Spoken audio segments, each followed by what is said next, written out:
Chapter 2. Grover gets heavily caffeinated. Fun fact, said Grover. Obscure knowledge is called trivia because Hecate's Roman name, Trivia.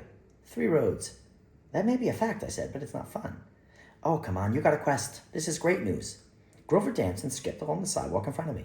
The cooler October weather always made him perky. As soon as I mentioned my encounter with Hecate, he got even more excited. Today his shaggy hindquarters was stuffed into cargo pants. His goat hooves was sort of not really concealed in a modified pair of orange Crocs. Because inconspicuous? His horns peeked through his shaggy hair. His blue hoodie was emblazoned with the word, human. I've never understood satire rules for blending into the mortal world. Usually they tried to disguise themselves as people to some extent. Mostly they seemed to rely on the mist that that confused human vision or do the job for them. But when Grover opted for Crocs and a human hoodie, I had to wonder why he bothered at all. Maybe he was trying to explore mortal brains. You're just excited about the pets, I guess. Grover grinned from ear to ear, which made him look like he had eaten extra AI-generated teeth. If Hecate's hellhound is anything like Mrs. O'Leary, I'll love her. I wouldn't bet on that. And polecats? Grover paused. Actually, I'm not sure I've even met a polecat, but I'm willing to make friends. Come on. He trotted down Lexington Avenue. We'd met at the 103rd Street subway station, our usual after-school rendezvous point.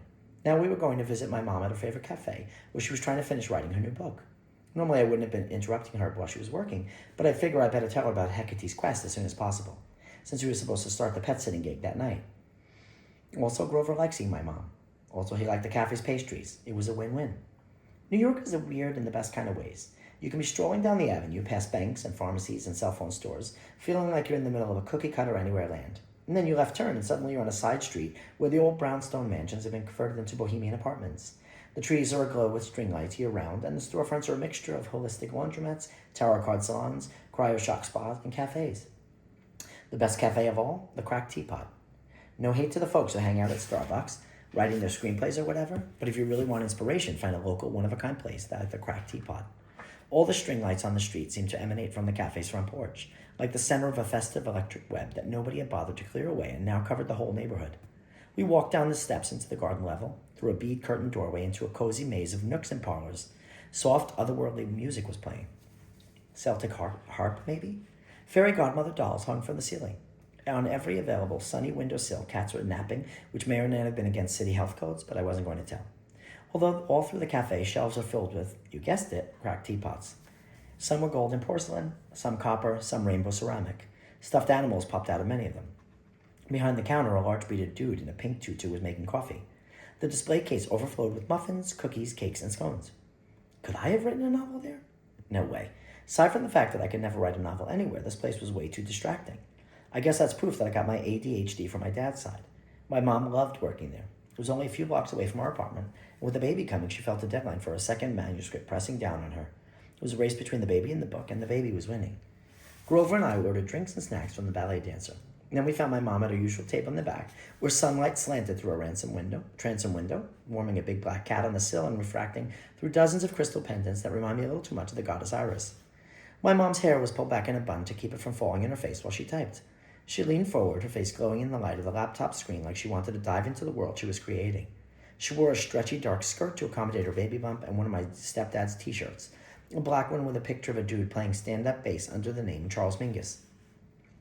Next to her was a steaming pot of tea, probably lemon balm herbal, which she started drinking instead of coffee since she got pregnant.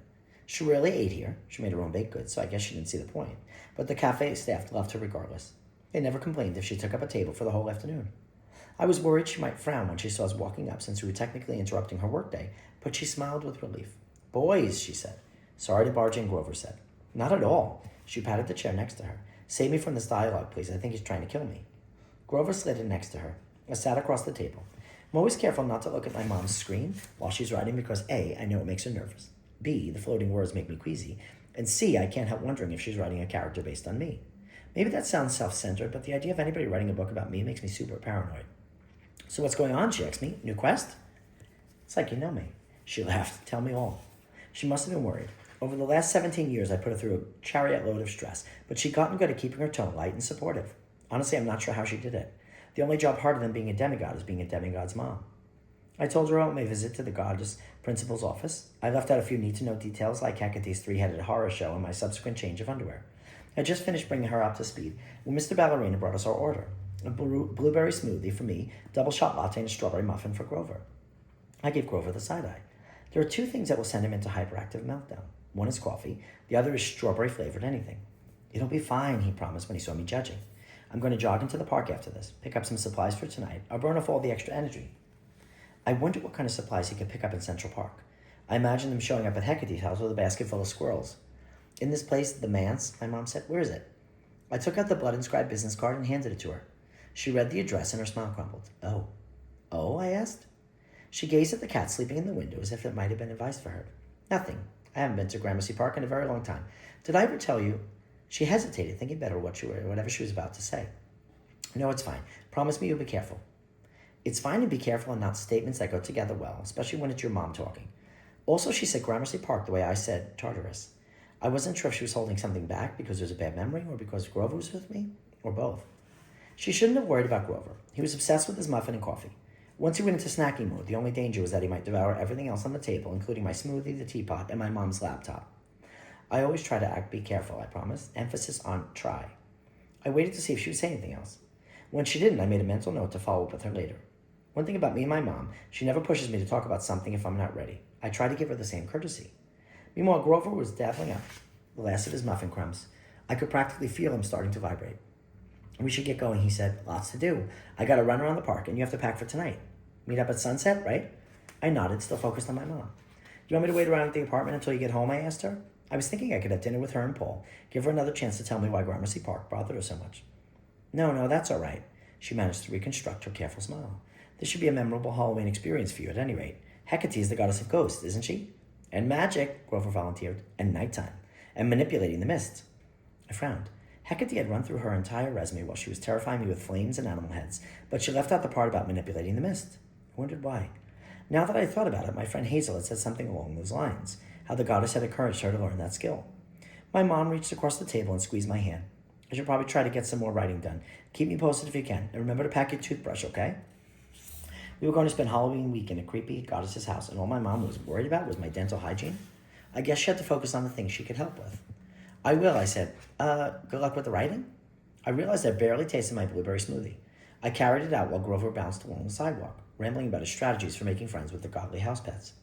I glanced back at my mom one last time. She was frowning intently at her computer screen, but I doubted she would be doing any more writing this afternoon.